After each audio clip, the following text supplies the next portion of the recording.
20 India ಮೈತ್ರಿಕೂಟಕ್ಕೆ, ರಾಜ್ಯದಲ್ಲಿ 21ರಿಂದ 23 BJP, 1ರಿಂದ 2 JDS, 4ರಿಂದ 6 Congress. Karnataka ರಾಜ್ಯದಲ್ಲಿ ಈಗ ಇರ್ತಕ್ಕಂಥ ವಾತಾವರಣನ ಗಮನಿಸಿದ್ರೆ ಎಲ್ಲ ಕ್ಷೇತ್ರದಲ್ಲೂ ಕೂಡ ವಾತಾವರಣ ಇವತ್ತು ಭಾರತೀಯ ಜನತಾ ಪಾರ್ಟಿ ಪರವಾಗಿದೆ, ನರೇಂದ್ರ ಮೋದಿಜಿಯವರ ಪರವಾಗಿದೆ. ಒಂದು ಕಡೆ ಕೇಂದ್ರದ ನರೇಂದ್ರ ಮೋದಿಜಿ ನೇತೃತ್ವದ ಒಂದು ಕಾರ್ಯಕ್ರಮಗಳು, ಯೋಜನೆಗಳನ್ನು ಜನ ಮೆಚ್ಚಿಕೊಂಡಿದ್ದಾರೆ. ಈ ದೇಶದ ಸರ್ವಾಂಗೀಣ ಅಭಿವೃದ್ಧಿಯ ದೃಷ್ಟಿಯಿಂದ ಭಾರತೀಯ ಜನತಾ ಪಾರ್ಟಿನ ಉತ್ತಮ, ನರೇಂದ್ರ ಮೋದಿಜಿಯವರ ನಾಯಕತ್ವನೇ ಶ್ರೇಷ್ಠ ಅಂತಕ್ಕಂಥ ತೀರ್ಮಾನಕ್ಕೆ ಈಗಾಗಲೇ ಬಂದಿದ್ದಾರೆ. ನಾವೆಲ್ಲ 28 ಕ್ಷೇತ್ರಗಳಲ್ಲೂ ಕೂಡ ನಮ್ಮ ಅಭ್ಯರ್ಥಿಗಳ ಒಂದು ಆಯ್ಕೆಯ ಪ್ರಕ್ರಿಯೆ ಇನ್ನೂ ಕೂಡ ನಡೀತಾ ಇದೆ. ಹಾಗಾಗಿ ನಮ್ಮ ಕೇಂದ್ರದ ವರಿಷ್ಠರು ಸಹ ವಿಶೇಷವಾಗಿ ಕರ್ನಾಟಕ ರಾಜ್ಯದಲ್ಲಿ ಎಲ್ಲ ಅಭ್ಯರ್ಥಿಗಳ ಆಯ್ಕೆ ಬಗ್ಗೆ ಭಾಳ ಗಂಭೀರವಾಗಿ ಚಿಂತನೆ ನಡೆಸಿದ್ದಾರೆ. ಇವತ್ತು ನಾಳೆ ಒಳಗೆ ಎಲ್ಲವೂ ಕೂಡ ಅಂತಿಮ ಆಗ್ತದೆ.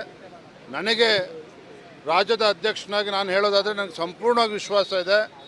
22, 23, 24 ಪ್ರಶ್ನೆ ಅಲ್ಲ, ಒಂದು ಹೊಸ ಇತಿಹಾಸವನ್ನು ಕರ್ನಾಟಕ ರಾಜ್ಯದಲ್ಲಿ ಭಾರತೀಯ ಜನತಾ ಪಾರ್ಟಿ ಸೃಷ್ಟಿ ಮಾಡ್ತದೆ. ಅತ್ಯುತ್ತಮ ಫಲಿತಾಂಶ ಹಿಂದೆ ಯಾವಾಗಲೂ ಸಹ ಕರ್ನಾಟಕ ರಾಜ್ಯದಲ್ಲಿ ಅಂಥ ಫಲಿತಾಂಶ ಬಂದಿರೋದಕ್ಕೆ ಸಾಧ್ಯ ಅಲ್ಲ. ಅಂಥ ಒಂದು ಉತ್ತಮ ಫಲಿತಾಂಶದ ನಿರೀಕ್ಷೆಯಲ್ಲಿ ಭಾರತೀಯ ಜನತಾ ಪಾರ್ಟಿ ನಾವೆಲ್ಲರೂ ಕೂಡ ಇದ್ದೇವೆ. ಸರ್, ಈಗಾಗಲೇ ಕಾಂಗ್ರೆಸ್ 7 ಕ್ಷೇತ್ರಕ್ಕೆ ಅನೌನ್ಸ್ ಆಗಿದೆ. ಬಿಜೆಪಿ ಯಾವಾಗ ಅಂತ ಸ್ವಲ್ಪ ವಿಳಂಬ ಆಗ್ತಿದೆಯಲ್ಲ? ವಿಳಂಬ ಪ್ರಶ್ನೆ ಏನಿಲ್ಲ, ಇವೆಲ್ಲವೂ ಕೂಡ ಆ ಪ್ರಕ್ರಿಯೆ ಈಗಾಗಲೇ ಪ್ರಾರಂಭ ಆಗಿದೆ, ಒಂದು ತಾರ್ಕಿಕ ಹಂತಕ್ಕೆ ಈಗಾಗಲೇ ಹೋಗಿದೆ. ಹಾಗಾಗಿ ನನಗನ್ಸ ಇನ್ನೊಂದು 3-4 ದಿನದಲ್ಲಿ ಎಲ್ಲವೂ ಕೂಡ ಅಧಿಕೃತವಾಗಿ ಎಲ್ಲವೂ ಕೂಡ ಗೊತ್ತಾಗ್ತದೆ. ಮೈಸೂರಲ್ಲಿ ಯದುವೀರ್ ಸ್ಪರ್ಧೆ ಬಗ್ಗೆ ಮಾತುಕತೆ ಬರ್ತಾ ಇದೆ. ಊಹಾಪೋಹಗಳು ಉತ್ತರ ಕೊಡೋಲ್ಲ. ಬಹುತೇಕ 2 ಹಂತದಲ್ಲಿ ಅಂತೇಳಿ ನಾವು ಅಂದ್ಕೊಂಡಿದ್ದೇವೆ. ಬಹುತೇಕ ಹಾಲಿಗಳಿಗೆ ಸಿಗುತ್ತೆ ಸರ್, ಹೇಗೆ ಯಾವ ರೀತಿ ಲೆಕ್ಕಾಚಾರ? ನಿಮ್ಮ ಎಲ್ಲ ಪ್ರಶ್ನೆಗೂ ಸಹ ಇನ್ನು 3-4 ದಿನದಲ್ಲಿ ಉತ್ತರ ಸಿಗ್ತದೆ. ಬೆಂಗಳೂರು ಸೇರಿದಂತೆ ರಾಜ್ಯದಲ್ಲಿ ಕುಡಿಯೋ ನೀರಿನ ಸಮಸ್ಯೆ ಇದೆ, ಎಚ್ಚೆತ್ತುಕೊಳ್ತಾ ಇಲ್ಲ ಮತ್ತೆ ಹಣನೂ ಕೂಡ ಇಲ್ಲ ರೀ. ನೋಡಿ, ಒಂದು ಮಾನ್ಯ DK ಶಿವಕುಮಾರ್ ಅವರ ನಡವಳಿಕೆನ ನಾನು ಬಲವಾಗಿ ಖಂಡಿಸ್ತೇನೆ. ಇವತ್ತು ಬೆಂಗಳೂರು ಮಹಾನಗರ ಅಂತ ಕಡೆ ಕಳೆದ 15-20 ದಿನದಿಂದ ನೀರಿನ ಹಾಹಾಕಾರ ಇದೆ. 10-15 ದಿನಕ್ಕೆ ಒಂದು ಬಾರಿ ನೀರು ಸಿಗ್ತಾ ಇದೆ. ಇದರ ನಡುವೆ ನಿನ್ನೆ ಆದೇಶ ಮಾಡಿದ್ದಾರೆ, ಬೆಂಗಳೂರು ಗ್ರಾಮಾಂತರ ಲೋಕಸಭಾ ಕ್ಷೇತ್ರದ ವ್ಯಾಪ್ತಿಗೆ ಬರ್ತಕ್ಕಂಥ ಏರಿಯಾಗಳಲ್ಲಿ 14 ಜನ ನೋಡಲ್ ಆಫೀಸರ್ನ ಅಪಾಯಿಂಟ್ ಮಾಡಿದ್ದಾರೆ. ಅಂದರೆ ಅರ್ಥ ಏನು?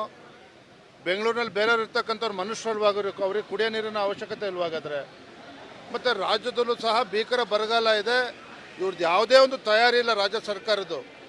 ಕುಂತಲ್ಲಿ ನಿಂತಲ್ಲಿ ನರೇಂದ್ರ ಮೋದಿಜಿಯವರು ಟೀಕೆ ಮಾಡೋದು ಬಿಟ್ಟರೆ ಯಾವುದೇ ಒಂದು ಪೂರ್ವ ತಯಾರಿ, ಇವತ್ತು ಜಾನುವಾರುಗಳಿಗೆ ಮೇವು ಶೇಖರಣೆ ಮಾಡ್ತಕ್ಕಂಥದ್ದು, ಕುಡಿಯೋ ನೀರಿನ ವ್ಯವಸ್ಥೆ ಮಾಡ್ತಕ್ಕಂಥದ್ದು ಯಾವುದ್ರ ಕಡೆನೂ ರಾಜ್ಯ ಸರ್ಕಾರ ಗಮನ ಕೊಟ್ಟಿಲ್ಲ.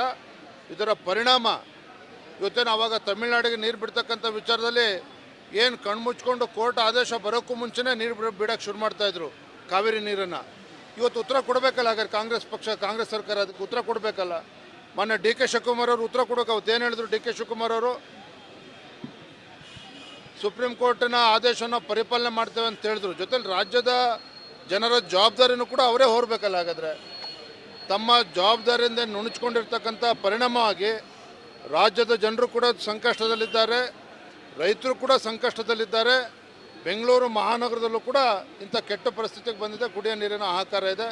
ಭಾರತೀಯ ಜನತಾ ಪಾರ್ಟಿಯನ್ನು ಕೂಡ ನಾಳೆ ನಾಡಿದಲ್ಲಿ ಇದನ್ನು ಹೋರಾಟವನ್ನು ಕೈಗೆತ್ತಿಕೊಳ್ತಾರೆ. ಮಂಜುನಾಥ್ ಅವರು ಓಕೆ ಅಂದ್ರೆ ಸರ್, ಮಾತಾಡಿದ್ದಾರೆ ಅವ್ರ ಜೊತೆ ಸ್ಪರ್ಧೆಗೆ ಓಕೆ ಅಂದ್ರೆ? ಕೆಲವೊಂದು ಕ್ಷೇತ್ರದಲ್ಲಿ ಗೊಂದಲ ಇದೆ, ವಿರೋಧ ವ್ಯಕ್ತವಾಗ್ತಾ ಇದೆ. ಯಾರು ಹೇಳಿದ್ರಣ್ಣ ಈ ರೀತಿ ಒಂದು ಅಭಿಪ್ರಾಯವನ್ನ ನೇರವಾಗಿ ಸಭೆಯಲ್ಲಿ ಚರ್ಚೆ ಆಗಿದೆ ಅಂತ? ಅಭಿಪ್ರಾಯಗಳು ಏನೇ ಇದ್ದರೂ ಸಹ ಅಂತಿಮವಾಗಿ ನಮ್ಮ ಕೇಂದ್ರದ ವರಿಷ್ಠರು, ಸೆಂಟ್ರಲ್ ಎಲೆಕ್ಷನ್ ಕಮಿಟಿ ಏನಿದೆ ಎಲ್ಲವೂ ಕೂಡ ತೀರ್ಮಾನ ಮಾಡ್ತಾರೆ. ಗೊಂದಲ ಅಂತಕ್ಕಂಥ ಪ್ರಶ್ನೆ ಇಲ್ಲ. ಅಭಿಪ್ರಾಯಗಳು ಇರ್ತಕ್ಕಂಥದ್ದು ಸಹಜನೇ. ಆದರೆ ಅಂತಿಮವಾಗಿ ಯಾವುದೇ ಅಭ್ಯರ್ಥಿನ ಘೋಷಣೆ ಮಾಡಿದ್ರು ಕೂಡ ಪಕ್ಷ ಎಲ್ಲರೂ ಕೂಡ ಒಗ್ಗಟ್ಟಾಗಿ ಒಂದಾಗಿ ದುಡಿತಾರೆ. ನೀವು ಕಳ್ಸಿಕೊಟ್ರೆ ಹೋಗ್ತಾರೆ. ನಾನು ಡಾಕ್ಟರ್ ಮಂಜುನಾಥ್ ಅವರು ಬಿಜೆಪಿಯಿಂದ ಸ್ಪರ್ಧೆ ಮಾಡ್ತಾರೆ ಅಂತ ಹೇಳಕ್, ಯಾರು